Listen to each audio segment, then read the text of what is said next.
Salam uşaqlar. Bugün biz üsbucaqların konqrentlik əlamətləri ilə davam edirik. Biz bugün baxacağıq 57-ci səhifəyə, bir də 58-ci səhifəyə çatdıra bildiyimiz qədər.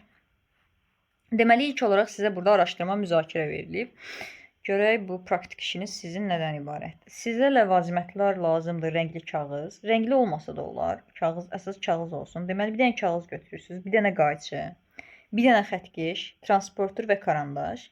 Deməli, rəngli kağızın üzərində tərəfləri 3 və 4 sm olur. Deməli, xəttkeşi götürdünüz, üçbucağın tərəflərini ölçürsünüz. Bir tərəfi olur 3 sm, Deməli, bir dənə kağız götürdünüz. Bu kağızın üzərində ölçürsünüz. Bunun tərəflərindən biri olmalıdır 3 sm. O biri tərəfi olmalıdır 4 sm. Bax, təxmini məsələn burada yazıblar onu, çəkiblər. Deyək ki, bu hissəni ölçdün xəttkeşdən 3-dür, bu hissəni ölçdün, təxmini deyirəm 4-dür. 4-ə oxşamır amma, nəysə də burada belə çəkib. Bu tərəflər arasındakı bucaq 50 dərəcə. Bunu necə ölçəcəksiniz? Burada artıq siz transporterdən istifadə edəcəksiniz. Transporterdən istifadə edirsiniz, ölçürsünüz, 50 dərəcəli bir bucaq götürürsünüz. Bu bucağın qarşısında da uyğun tərəfləri qeyd edirsiniz. Bu üçbucağın tərəfləri boyunca qayçı ilə kəsin. Yəni çəkdin bunu, 3 götürdün, 4 götürdün, 50 dərəcəlik bir bucaq götürdün. Sonra həmin çəkdiyin üçbucağın da tərəflərini kəsirsən. Aha, bunu da elədik, kəsdik. Plus qoyuram ki, bunları yerinə yetirdik. Sonra nə deyir? Kəsdiyiniz üçbucaqla parta yoldaşınızın kəsdiyi üçbucağı üst-üstə qoymağa çalışın. Verilmiş ölçülərdə olan, lakin üst-üstə düşməyən 2 üçbucaq çəkmək olarmı? Fikrinizi izah edin. Deməli, parta yoldaşınızla sözləşə bilərsiniz ki, o da eyni şey eləsin. Sonra həmin üçbucaqları üst-üstə qoyun, görün düşürmü eyni, yəni ölçüləri düzmü ölçmüsünüz? 50 dərəcədir, 3 sm-dir, 4 sm-dir. Burada məqsəd əsasən onların üst-üstə düşməyindən sizin bunu düzgün edib etmədiyinizi yoxlamaqdır. Sonra nə deyir? Verilmiş ölçülərdə olan, lakin üst-üstə düşməyən 2 üçbucaq çəkmək olarmı? Maraqlı sualdır. Əgər bir hissəsini 3 götürdümsə, bir hissəni 4 götürdümsə, başqa bir üçbucaq çəkərəm. Ola bilər ki, onun da 3 və 4 tərəfləri olar. Amma digər tərəfi fərqli ola bilər. Əlbəttə, bu mümkündür. Buranı əgər deyək ki, məsələn, mən 90 dərəcə götürsəm, 3, 4, bu hissə 5 olar. Bu hissə 50 dərəcədirsə, bu hissə 40 olar. Fərqli də ola bilərmi? Məsələn, mən bunu Pifaqor teoreminə əsasən yazdım. Fərqli üçbucaqda ola bilər. Ola bilər bir tərəfi fərqli olsun, bir bucağı fərqli olsun. Çünki biz, məsələn, 50 dərəcəlik bucağı bilirik. Ancaq biz bilmirik bu bucaqlar nədir? Və yaxud da 50 dərəcəli bucağın qarşısında neçə santimetrlik parça dayanır və yaxud da ona bitişik hansı parçalar dayanır. Onu bilmədiyimizə görə başqa belə bir üçbucaq da çəkə bilərik. 3 və 4 sm götürərik. Bir bucağı 50 dərəcə ola bilər. Ola bilər bir bucağı 90 olar, 40 olar və yaxud da fərqli bucaqlarda da ola bilər. İşığı azaldı. İşığını artıraq. Aha. Deməli, ondan sonra öyrənməyə keçək. Bu dərsdə elə bilər sadəcə araşdırma, müzakirədir. Burada yəni çox vaxt itirməyə mənası yoxdur. Əsas bizə lazımdır burada öyrənmə. Bu hissəni anlamalıyıq. Deməli, öyrənmə nə deyir? Üçbucaqların konqrentliyi. İki üçbucağın konqrent olması üçün bu üçbucaqları üst-üstə qoyduqda onların bütün uyğun elementləri, təpələri, tərəfləri, bucaqları, hündürlükləri, medianları, tənbölənləri üst-üstə düşməlidir. Deməli, ilk olaraq siz əgər üçbucaqların konqrentliyi anlayışı ilə tanış olursunuzsa, bilməlisiniz ki, konqrentlik nə mənaya gəlir? Konqrentliyin mənası bərabərlikdir. Düzü əvvəlki ədəbiyyatlarda, əvvəlki nəşrlərdə bərabərlik olaraq qeyd olunurdu. Sonradan bunu dəyişdirdilər konqrent sözünə. Bu daha elmi dildədir, konqrent sözü. Amma əsas mənası bərabərlikdir. Siz əgər bu mənanı bildinizsə, buradakı məsələləri həll etmək o qədər də çətin olmayacaq. İndi burada bizə deyir, iki üçbucağın konqruent olması üçün, yəni iki üçbucağın bərabər olması üçün bu üçbucaqların üst-üstə qoyduqda, bu üçbucaqları üst-üstə qoyduqda onların bütün uyğun elementləri, təpələri, tərəfləri, bucaqları, hündürlükləri, medianları və tənbölənləri üst-üstə düşməlidir. Yəni nə demək istəyir? Əgər sənin iki bərabər üçbucağın varsa, onda onların təpələri, tərəfləri, bucaqları, hündürlükləri, medianları, tənbölənləri də bərabər olacaq. Üst-üstə düşmək o deməkdir ki, yəni bərabərdir. O da eyni mənaya gəlir. Sonra nə deyir? Oxuyaq. Konqruent üçbucaqlarda konqruent bucaqlar qarşısındakı tərəflər konqruentdir. Bir dənə bax, bu səs yazırmı? Yazır. Aha. Konqruent üçbucaqlarda konqruent bucaqlar qarşısındakı tərəflər konqruentdir. İndi baxın, bu cümləni bir də belə oxuyuram. Bərabər üçbucaqlarda bərabər bucaqlar qarşısındakı tərəflər bərabərdir. Bu fikrin tərsi də doğrudur. Bu fikrə tərs olan fikir də doğrudur. Konqruent üçbucaqlarda konqruent tərəflər qarşısındakı bucaqlar konqruentdir. Deməli, bir dəfə dedi konqruent üçbucaqlarda konqruent bucaqlar qarşısındakı tərəflər. Bir də deyir ki, konqruent üçbucaqlarda konqruent tərəflər qarşısındakı bucaqlar konqruentdir. Yəni demək istəyir ki, iki bərabər üçbucağın varsa sənin, əgər onun tərəfləri bərabərdirsə, onda onların bucaqları da bərabərdir. Bu fikrin özü budur ki, sənin bərabər üçbucaqların varsa, bu üçbucaqlar bərabər bucaqları qarşısında duran tərəfləri, bərabər bucaqlarının qarşısında duran tərəfləri, hansı ki onlara ox işarəsilə göstərirəm sizə burada, onlar bərabərdirsə, yox, bir də cümləni yığışdıraq belə tam deyək. Deməli, sənə iki bərabər üçbucaq verilibsə və onların bucaqları bərabərdirsə, onda həmin bucaqların qarşısında duran tərəflər də bir-birinə bərabər olacaq. Bu fikrin tərsi də budur ki, deyir ki, sənə iki üçbucaq verilibsə, onların tərəfləri bərabərdirsə, onda onların qarşısında duran bucaqlar da bir-birinə bərabər olacaq. Ümumi belə anlayış çıxır ki, iki konqruent bucaq, yəni iki bərabər bucaqdan biz danışırıqsa, onların həm tərəfləri bir-birinə bərabər olmalıdır, həm də bucaqlar. Davam eləyək. Sonra nə deyir? Konqruent üçbucaqların yazılışında təpələrin ardıcıllığının xüsusi əhəmiyyəti var. Bu hissəni təmizləyək.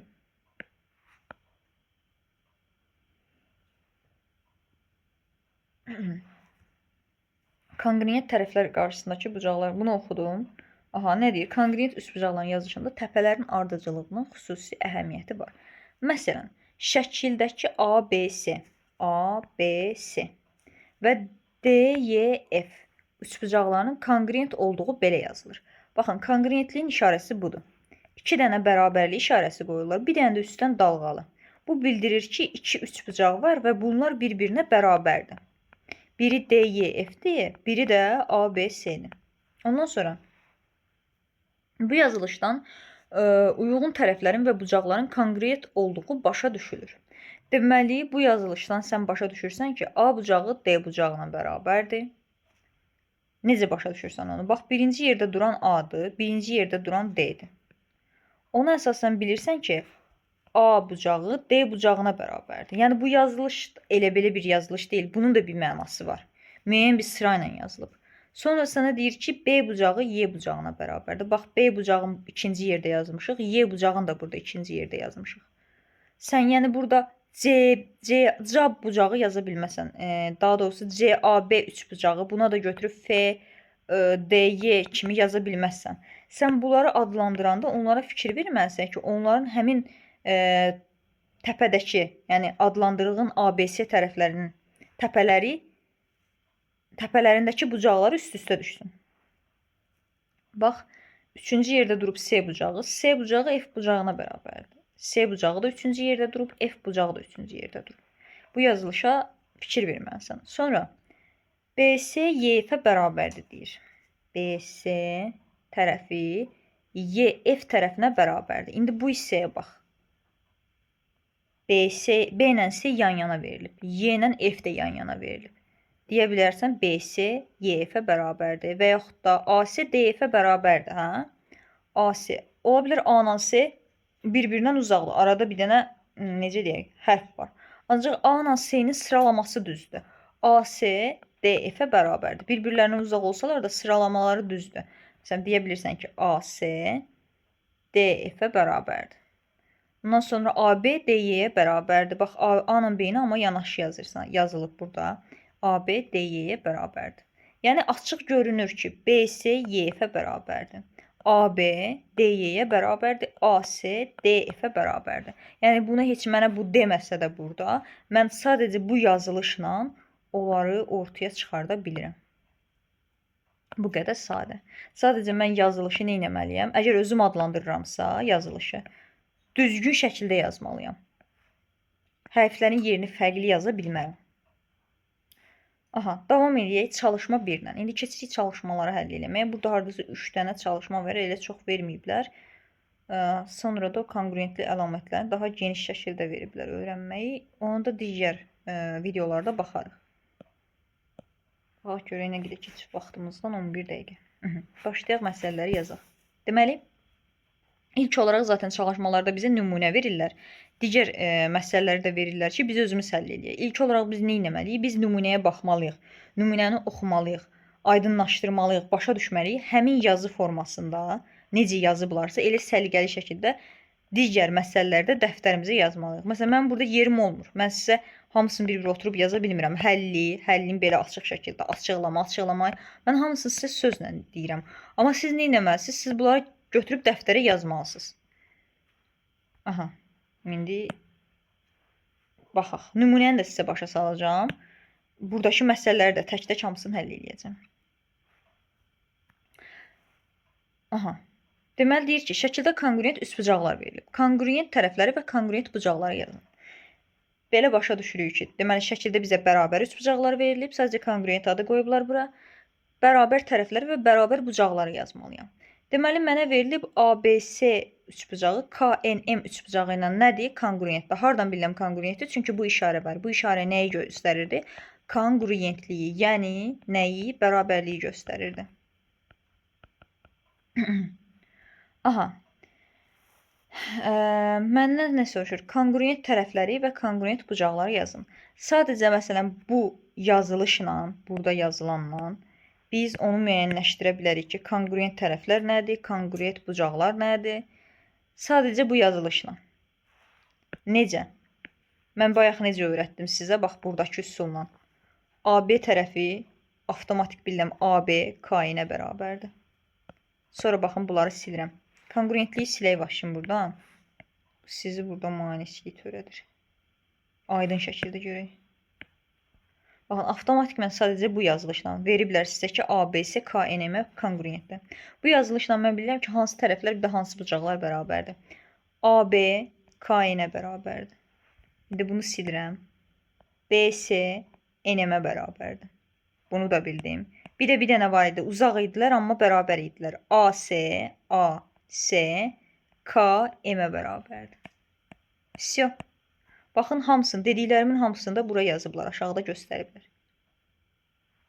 Sonra hansı bucaqların bərabər olduğunu necə bilirdik? Birinci yerdə duran bucaq. Burada eyni şəkildə birinci yerdə duran bucağa bərabər idi. Bucaq C, bucaq M-ə bərabər idi. Bucaq A, bucaq K-yə bərabər olacaq. Bucaq B, ikinci yerdə duran, ikinci yerdə durana bərabər olacaq. Bucaq B, bucaq N-ə bərabər olacaq və fisyon. Bu qədər. Hamısını da veriblər. Açıqlamaya da yazıblar, kongruent tərəflər yazılır. Kongruent tərəflər qarşısındakı bucaqlar da kongruent.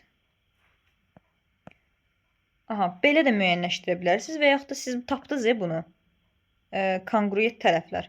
Həmin bu kongruent tərəflərin qarşısında olan bilirsən ki, məsələn, AB KN-ə bərabərdir. Sadəcə birini göstərim də sizə. AB KN-ə bərabərdir. Deməli, onda bunların qarşısında duran bu bucaq da, bucaq M də bərabər olacaq. Bucaq nəyə? C-yə. Bucaq M bərabər olacaq bucaq C-yə. Всё.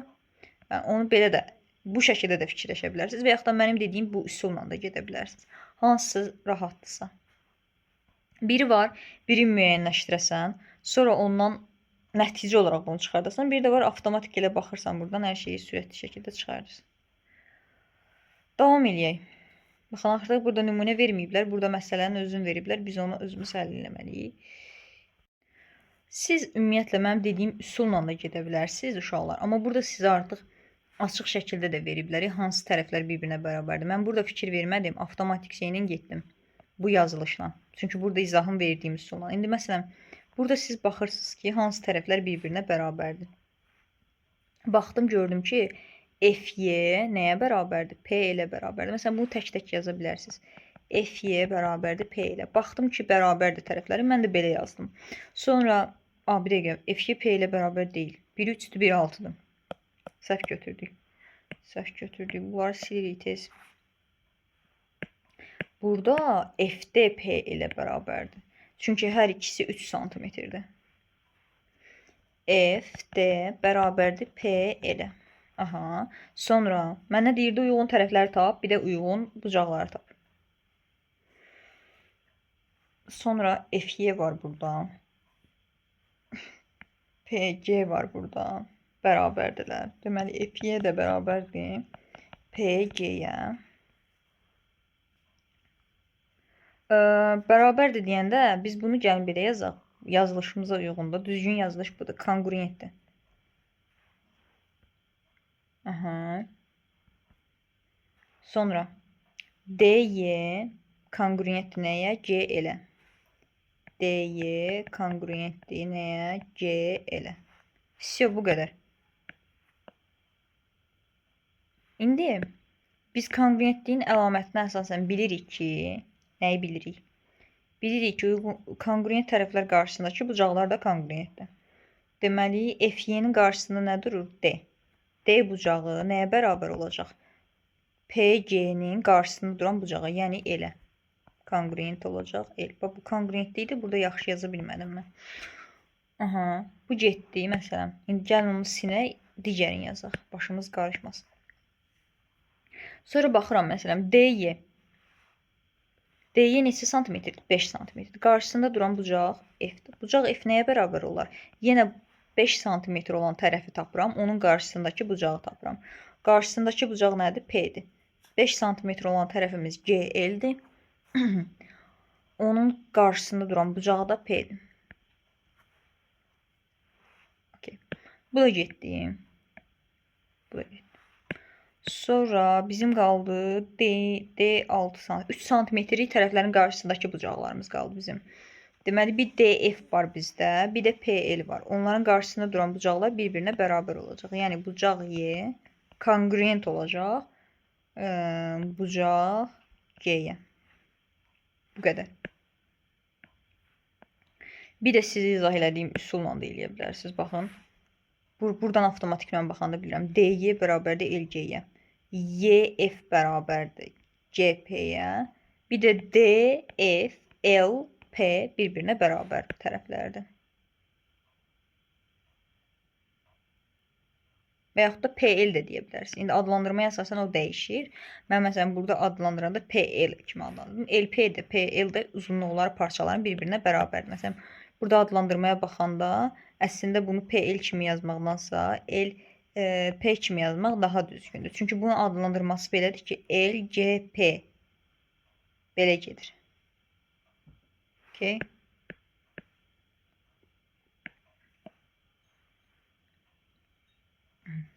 Amma hər iki yazılışda düzgündür.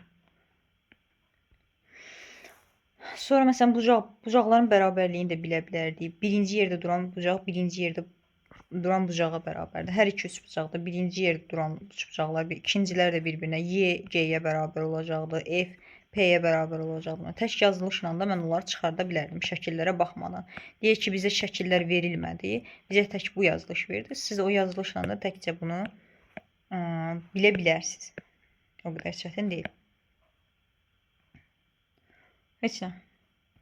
B variantı ilə davam edək. Görək bizə B variantında nə verir? Yenə 2 dənə kongruent. Baxın, burada içi tərəflərin uzunluqları verilməyib. Bax, artıq burada tərəflərin uzunluğu verməyibsə, mənim dediyim üsulla getməlidir. Amma sizə tərəflərin uzunluqları verilməsə də, sizə 90 dərəcə verilib. Tək 90 dərəcə. Tək 90 dərəcəyə əsasən əslində mən bilirəm ki, işarələnib əslində. Əslində məsələn siz bu üçbucağa x desəz, burada x olacaq. Bura y desəz, bu üçbucaq bu bucaq da y olacaq. Çünki ümumiyyətlə əgər bunlar kongruent üçbucaqlardırsa, sizə burada 2 xətt verilibsə, burada da 2 xətt verilibsə, bu göstərir ki, B bucağı M bucağına bərabərdir. Dərəcəsindən asılı olmayaraq. Məsələn, avtomatik mən çıxarda bilirəm ki, bu hissəni zaten bilirdim. Bu ikisi də 90 dərəcədir. Bucaq A kongruentdir bucaq K-ya.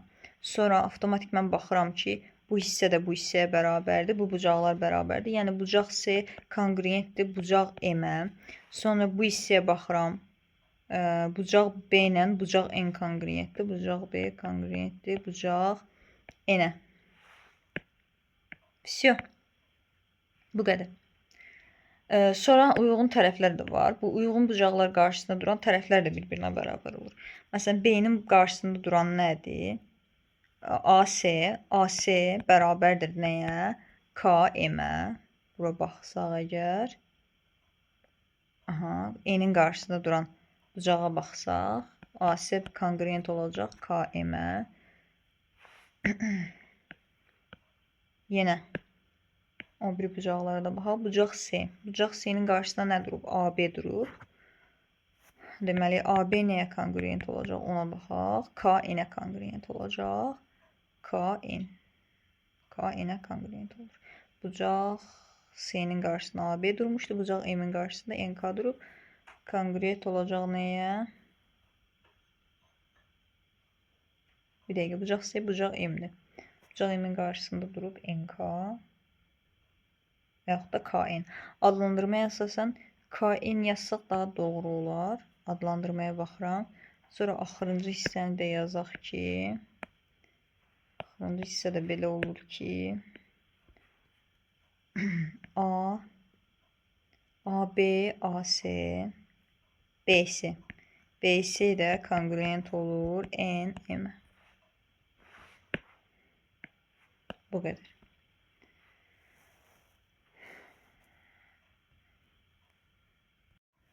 Davam edirik ikinci sualına. Bunun bütün variantlarına baxdıq. İkinci sualda bizə nə deyir? İkinci sualda bizə deyir ki, şəkildəki üçbucaqlar kongruentdir. Yəni bərabərdir. Sual işarəsi ilə işarələnən tərəf və üçbucağın ölçüsünü tap. Sən bunların bərabər olduğunu bilirsən. Ondan sonra sənin üçün asandır ki, tapmaq. Sual işarəsinin yerində nə olacaq? Məsələn, 2 dənə üçbucaq veriblər. Bir tərəfi 6-dır. O biri üçbucağın da tərəfi 6-dır. Bir tərəfi 9-dur. O biri üçbucağın tərəfi də 9-dur. İndi bu üçbucağın tərəfi 8-dirsə, burada sual işarəsi verilibsə, avtomatikmən bu sual işarəsinin yerində 8 olacaq. Bu qədər sadə. Sonra məsələn, sənə 2 dənə üçbucaq verilib. Bir tərəfi 20 dərəcədir. Və yaxud da verilənlərdən başlayaq. Bizə verilib ki, burada məsələn, üçbucağın B bucağı 70 dərəcədir. Bu bucağı da 70 dərəcədir. Bu 90 dərəcənin işarəsidir. Bunu əvvəlki dərslərdə də sizə başa salmışdım. Siz zaten bunu 5-ci sinifdən də bilməlisiniz. Bu 90 dərəcənin işarəsidir. Bu 90 dərəcədir. Deməli, bu hissə 90 dərəcədir. Bu hissə 70 dərəcədir. Bu bucaq da 20 dərəcədirsə, avtomatikən sual işarəsinin yerində də 20 dərəcə olacaq. Uyğunlaşdırmalısınız da. Nə yoxdursa götürüb onu qoyursunuz bu üçbucağın sual işarəsinin yerinə. Bu qədər sadə. Baxın, bax. Burada 4 var. Burada 4 var. Burada 10 var. Burada 10.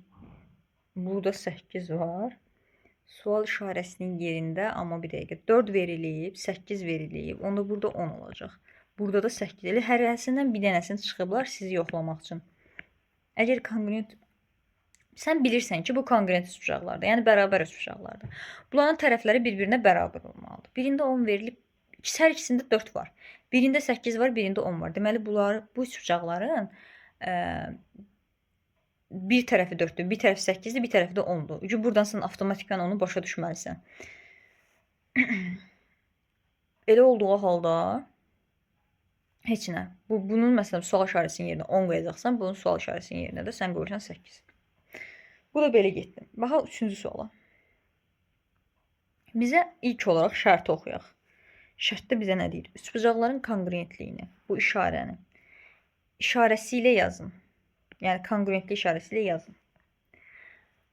məhsul tərəfin yaxud bucağın ölçüsünü tapın. Məhsul tərəfin yaxud bucağın ölçüsünü tapın. Aha. Sənə deyir ki, əslində bu üç bucaqlar kongruentdir. Sadəcə deyir ki, mən yazmamışam, onu sən yaz. Sən də götürürsən, yazırsan. Onu prosta birinci onu necə deyirlər? Müəyyən eləməlisən. Deməli, burada 8 var. Onu bilirsən, baxan kimi avtomatik. Çünki əgər bu hissədə 7 varsa, bu hissədə də 7 var. Bu hissədə 5 varsa, bu hissədə də 5 olmalıdır. Burada 8 yoxdur, onda 8-i buraya yazmalıyam. Bu hissədə 60 dərəcə verilib. Burada yerdə y qoyublar ki, sən ora 60 dərəcə qoy. Sən də qoyursan ona 60 dərəcəni.